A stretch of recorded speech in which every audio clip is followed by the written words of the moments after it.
Bonjour Balandi, ya Gilmas Music Channel. Est-ce que vous avez dit que Gauthier Sey, Tonton Promo, Israël Mutombo, Bango, Bazako vivre na kope na bango. Kope na bango, Lisangu. Bande kona biso misatu wana, baza, bangande ba auteur ya shite ya Fere Gola. Ba kotisa telema ke Fere na makambu moko ya biente, mais Fere atikala jamais ko comprendre likambo wana. Yango na zolo bela lilo. Bande onanga bo chilanga ba j'aime, bo commenter, bo partager vidéo so bo sepeli nango. Toujours na ta bande konanga ba Irene Mabweni, ba Patricia Douarda, boza belo boza kolanda émission, mais en tout cas merci na soutien na bino. Merci koko misa chaîne munene déjà na katia 1 mois. Chaîne comme déjà munene parce que ba vérité zo salema ezolobama awo. Bande konangai, on doit dire la vérité. Vérité, il faut l'obama. Il faut tous la vraiment awa pona koloba pona kobimisa ba vérité. Et l'autre zobo ma feri. Eza silence na ye. Ya kotika ka ba tonton promo. Ba Gauthier Sey. Ba ya kana lukuta. Ko destanine ko minimiser ba effort ba papa ba vie misusu. Et loko ya grave o eza kosala ke Fere acheter lelo. Eza manquement ya ba tonton promo ba Gauthier Sey ko lakisa ke bangonde ba yebi chronique ya musique. Baza ko kumisa Fere au détriment ya mutuloko la fe ya Fally Ipupa. Baza ko tonton promo aza ko détruire image ya Werason juste pona ko faire plaisir ya Fere Gola. Mais Fere Gola aza olinga ko comprendre likambo wana te. Awa tangu Fally amonaki ke ba petit baza ko déconner. Ba komi ko finga kofi makasi. Fallait abimisaki lettre ya koloba à se détacher na batuana.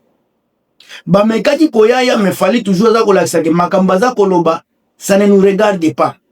À un moment donné batuana bastopa hémorragie wana esila. Mais bozwa exemple à faire avant Mzee Kindingu alongwa. Fere Gola na jamais atikala jamais kosoa na kube kopekisa Mzee Kindingu afinga Fally afinga nani héritier. Il a toujours été content azalaki komema un musicien aza ko permettre Mzee Kindingu amata na podium abana koloba ba erizi. Lelo tosuki wapi? Tonton promo a comprena na ye ke kope nanga oyo ezokotisa mbongo soki na lobby babiloko wana ezokotisa mbongo mais aza kobosana ke eza kobebisa image ya Fere Gola. Gauthier Sey atikala jamais kozala fan ya Fere. Aye kokoma fan ya Fere tango aza na posa pe ya visibilité na makambu ya ba francophonie. Yango te boboni Gauthier Sey. Ngana oti kokota na page ya Gauthier Sey aza na ngomi balondire moko ya kala moko ya sika. So ibokeba avant atikala jamais kutu kolobela musique, atikala jamais kolobela Fere. Mais aye kokota na kudoke na kope ya Fere tango amoni Manix ya koti asala kineti akoma adversaire ya Manix abanda ko poupe Fally. So ibotali ba histoire ya ndeko na biso Gauthier Sey atikala jamais ko poster. Atikala jamais ko poster Fere. Tonton promo azalaki mutu ya Fally. Era moni ke makambo eza ko balukezo batu baza ko kipete baza ko landa yete ameki ko kote Fere amoni ke simbi akangami wana. Sika lelo yego nani tonton ayebi bien ke soki a lobby makambo ya solo abandi ko loba vérité contre Fere batu bakotala yete ayebi yango très bien. Alors azoti kala wana parce que eza kope na ye e komi kope. Bokende pe e pa ya Israël Mutombo. Ye déjà lobake ye na Fally ezai ko simba te pona ba interview. Alors pona ko s'acharner contre Fally, il faut azala mutu ya Fere. Donc soki Fere aza mayele, soki Fere vraiment za mutu aza na makanisi, il faut yebake Mutombo aza wana pona ko s'attaquer na Fally eza te pona Feri. Donc aza pe wana pona ba intérêt na ye. Soki asololaka na Fally tan wana alingaki azala contre Feri. Mais comme Fally aboyaki interview na chaîne na ye, yango sika zwa Feri akoma sika pacha ya Feri. Non parce que alingi Feri, mais parce que Fally aboya ba interview na Israel Mutombo. Yango bozomona entourage nyonso ya Feri Gola. Ezala nani oyo soki Trésor Kongolo. Yepe tellement que esimba te pa ya Fally alinga Feri te. Mais tangu bazolo ba ke Feri aza adversaire ya Fally, donc mutu nyonso aza na problème na Fally, il faut ya kosede kokonini kokanga masima ya Feri pona kolakisa ke soki ndenge nini. Ezala même Virginie Manganga bango tout. Ezakaka soki esimbi te pa ya Fally, bato baza ko se jeter et pa ya Feri Gola. Même ba journaliste baza na poto, baza na même idéologie. Preuve eza moko. Feri auti kobeta soki 3 concerts na poto, 3. Eza na ba oyo baza kota na Allemagne koya kotala musique. Ba misu babima pe na Londres. Est-ce que possible mona tonto wana so tonto promo na concert à Feri? Ako pesa ba point de vue na yako pesa ba raison. Est-ce que possible mona ye na concert à Feri? Ye muto alobi Feri nde Feri, ye nde soki na possible mona bango na ba onyo so baza na Londres, o ba lobela ka Feri. Possible yoka bango bomona bango na concert ya Feri. Mais botala ba histoire na bango ya kala avant ba banda kolobela Feri. Tous ces gens-là bazale côté paté bazé baté ba lobela nani? Fally ma bazali kaka Fally.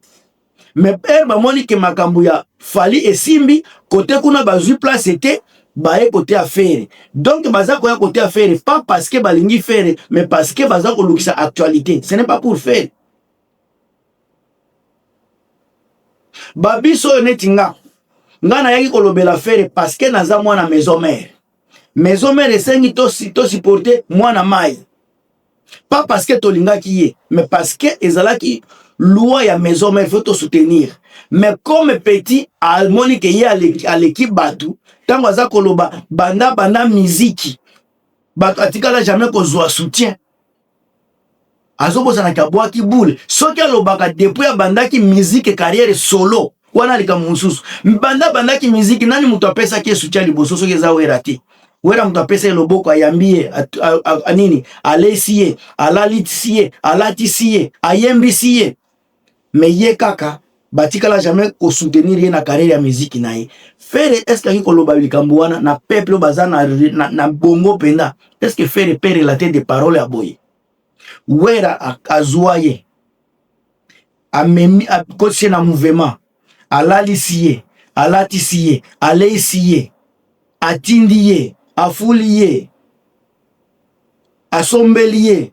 Donc makambo wana nyos yaza koloba na sali carrière na mutu ata moko tatikala kosali sanga soki Feri alobaka na carrière na ngai solo mutu alingaki afinga kutu Fally Feri te. Mutu alingaki kutu akota na buzoba ya Feri te. Mais tango alobi batikala kosalisa ye te na carrière ya musique wana sika a ignorer na ba kofi batu basalisa ye tango akende na quartier la te. Mais awa soki alobaka tango na bandi carrière solo nanga mutu asalisa ngate. Oui, c'est normal parce que héritier pe mutu asalisa ye te, Fally pe mutu asalisa ye te, Inosmi pe mutu asalisa ye te, ezalaka effet perso. Sika tangu Feri aza koloba tangu na bandi carrière nanga nde sika problème eza parce que ne bandeli ya carrière ya musique na ye oto yebi wera nde azalaki wana mutu aliboso po mema a présenter na miso ya bato.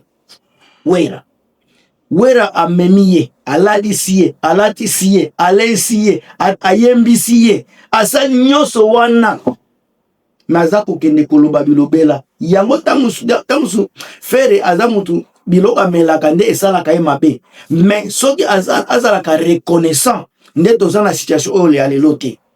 Bakomi kobenga ye musenzi ya bova, babengi ye soki tilapia, babengi ye soki nini. Bakombo nyonso baza kobenga ye lelo eza pona manque ya respect, manque ya reconnaissance. Basalisa yo mingi Feri. Même na quartier la te, Fally azalaki chef d'orchestre na yo. donc asalisa yo parce que apesa yo directive ya koyemba alaki so ndenge bayembaka kuna place nini bakosala répétition elamba nini bokolata. C'est lui qui était le chef d'orchestre. Faire ezala reconnaissant ba oyo baza kobebisa image na yo eza ba tonto promo parce que bango musala na bango wana baza ko se retrouver kuna eza oyo nani ba Crezo Kongolo, ba Mark House, ba Gauthier Sey, ba Israël Mutombo. Ce sont les gens qui sont là pour ko détruire yo. Koluka ennemi libanda te. Ennemi na yo Faire Gola azaka ka wana. Wana na ba oyo baza ko entouré yo, ba oyo za ko kumisa, bo baza ko kumisa yo, bango benemi na yo. Baza ko kumisa yo te parce que balingi yo. Baza okumisa yo parce que baza ba ennemi ya Fali. Yango baza ko zwa yo neti parapluie po ba s'acharner contre Fali, mais baza ko s'acharner contre Fali pas parce que balingi yo, mais parce que yo oza neti parapluie na bango. Message na nga yango wana. Gilmas, à plus.